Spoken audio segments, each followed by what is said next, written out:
So in today's society, education is important to us because imagine if we did not go to school when we were young. How are we supposed to live our life without knowing anything? So I'm going to be talking about education in ancient Greece. So the main purpose in ancient Athens is the education to produce citizens, train in the arts, and prepare citizens for peace and war.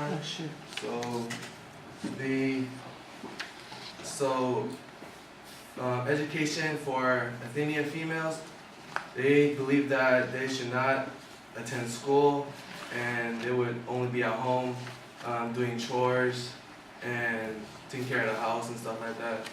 But then they learn to read and write at home also because they feel like if they do not know how to read and write, there's nothing for them to live. And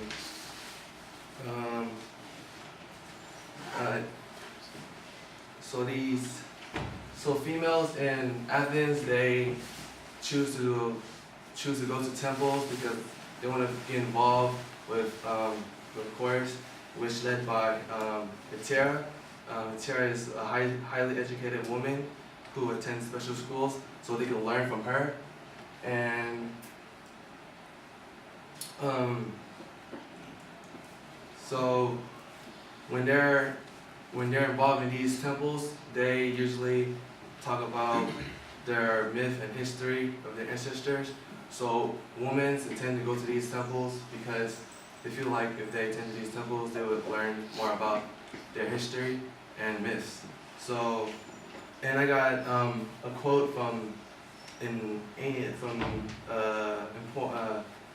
famous dramatist named Menander, and saying that teaching a woman to read and write, what a terrible thing to do, like feeding a rattlesnake on more poison.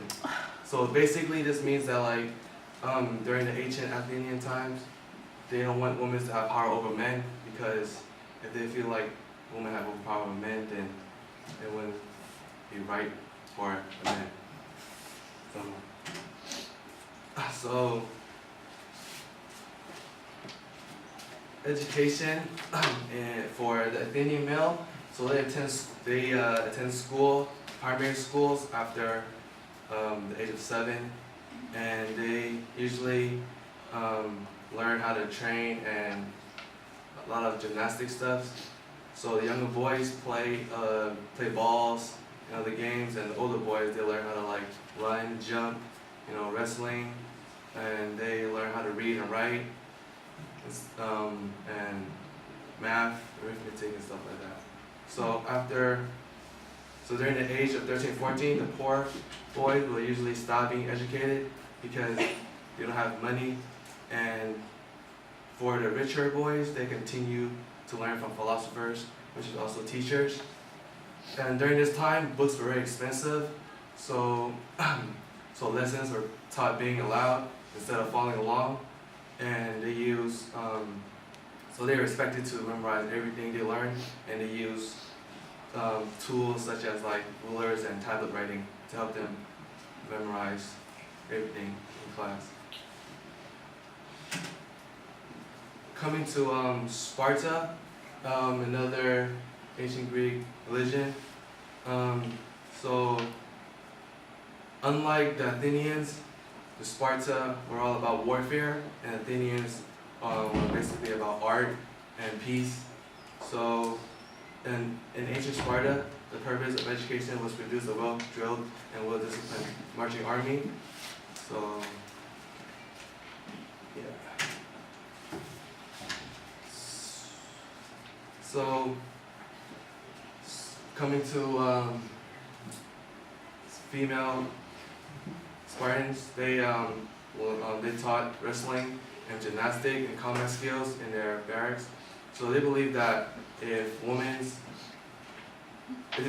believe that strong young women produce strong babies, and that is why their training is just as harsh as Spartan boys, because they believe that if if they're strong, then yeah, they do strong babies.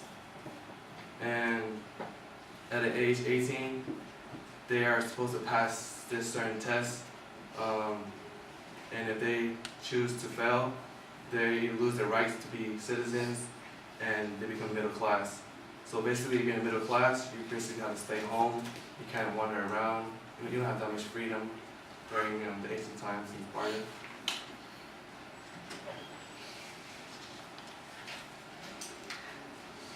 So, education for Spartan male, around 6 or 7, you had to go to military school.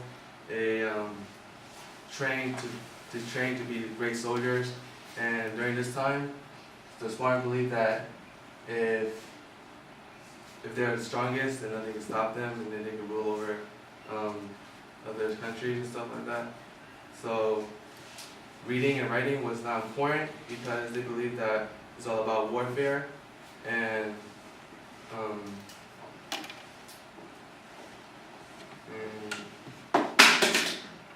so the training would be like they would march without shoes, and because they believed that it would make them more strong. And they were taught to, they were not fed well, so they said that it was okay to steal, and